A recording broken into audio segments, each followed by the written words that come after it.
Taiwan, I'm Laurel Stewart with the news from here in Taiwan and around the world. Vice Premier Zheng Lijun is back in Taiwan after several days of tariff talks in Washington.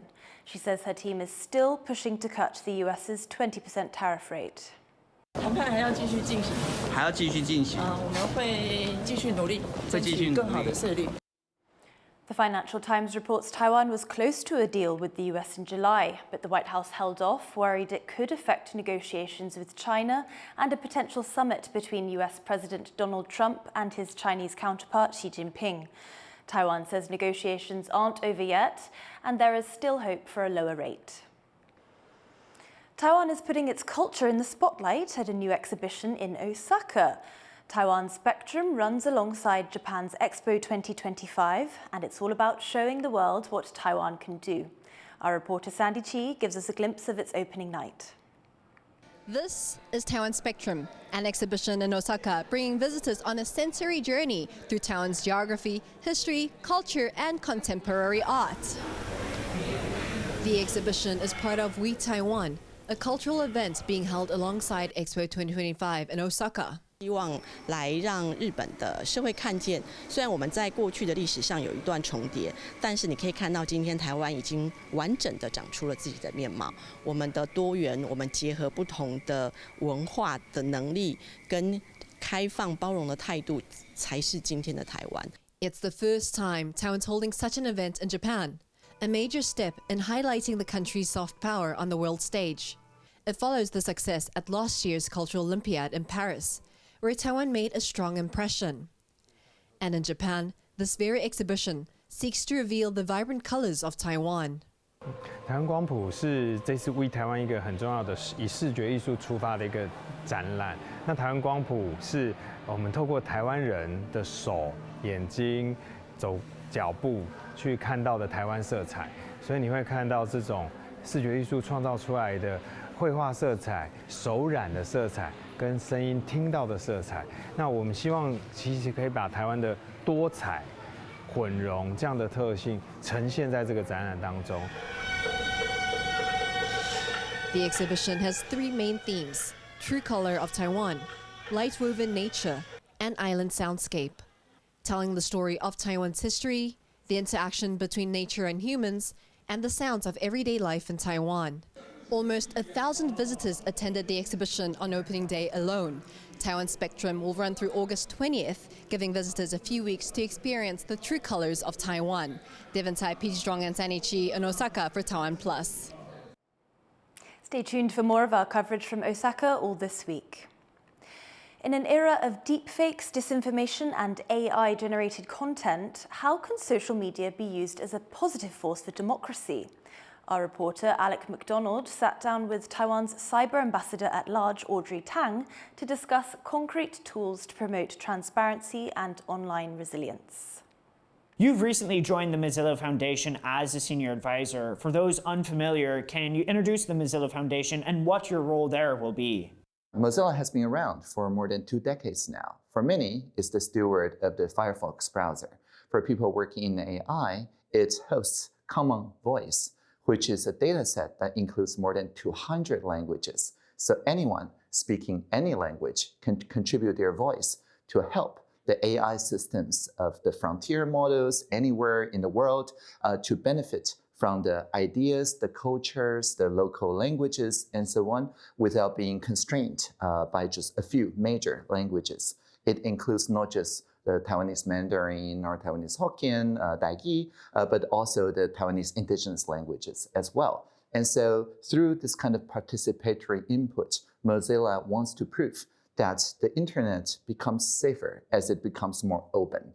So just as in Taiwan, when we say we're making the state transparent to the people, not the people transparent to the state, Mozilla fights digital surveillance and so on, and builds tools that make the internet more robust through participation. For example, Roost is one of the projects that I help advise. What it tries to do is that it makes it very easy for anybody hosting any content site on internet to scan for child sexual abuse materials, non-consensual intimate images, and other harmful content in a way that preserves privacy and does not rely on any central provider, so that people can contribute into safety, again, like Common Voice, by donating the threat intelligences that they have scanned in their local places without compromising privacy. So in the face of tragedy, sometimes people have a heightened state of emotions, and this can lead to hostile conversations on social media.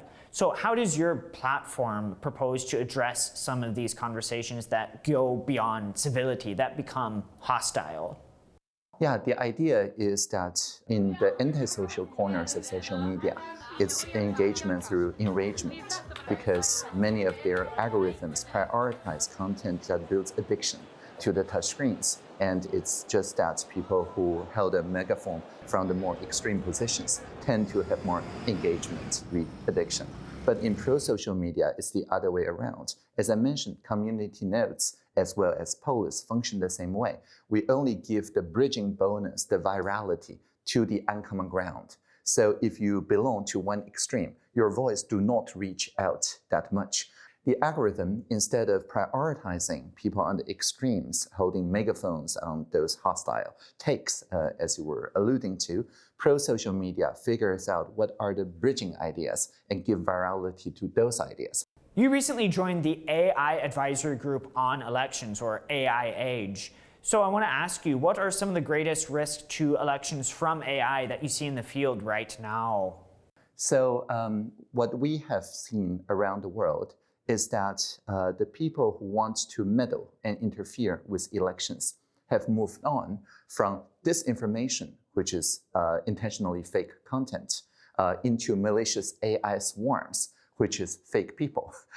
So the difference is that those fake people don't need to post any fake content.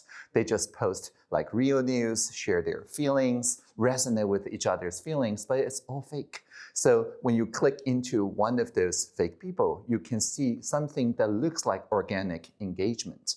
What it's trying to do is a vibe attack. It reassociates certain ideas, certain political figures with a positive valence so that people like them more, and the other kind of political ideas and figures with a negative valence so people see them as not newsworthy or trollish or things like that. And so through AI AGE, we put people who are in charge of elections worldwide, the policymakers and the AI experts, so that they can learn from each other's best practices and implement, for example, meronymity and provenance, that is to say, to show the attribution of the different actors on social media and many other measures, so that we do not go to a surveillance state where the social media is monitored and real name is required for all posts in the name of protecting electoral integrity. But we also don't go into the malicious AI swarm chaos where you can see 50,000 real people that are actually deepfakes. Thank you for watching What's Up Taiwan. You can visit the TaiwanPlus website or follow our social media for more stories from Taiwan and around the world. Finally today, check out this underwater robot capturing sea creatures in the southern Atlantic. I'm Laurel Stewart. Take care and see you next time.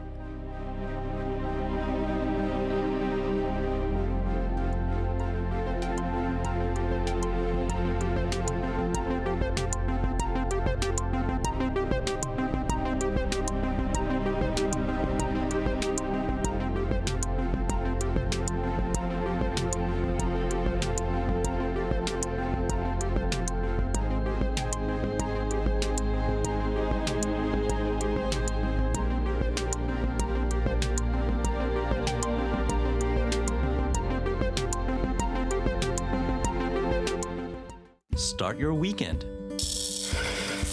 with a cup of coffee and a moment to reflect on what happened this week. Hello and welcome. We've got you covered, from defense and politics to high tech and the arts. Not just to Taiwan, the whole world is watching. You make the coffee, we make the news. Here's what happened on TaiwanPlus.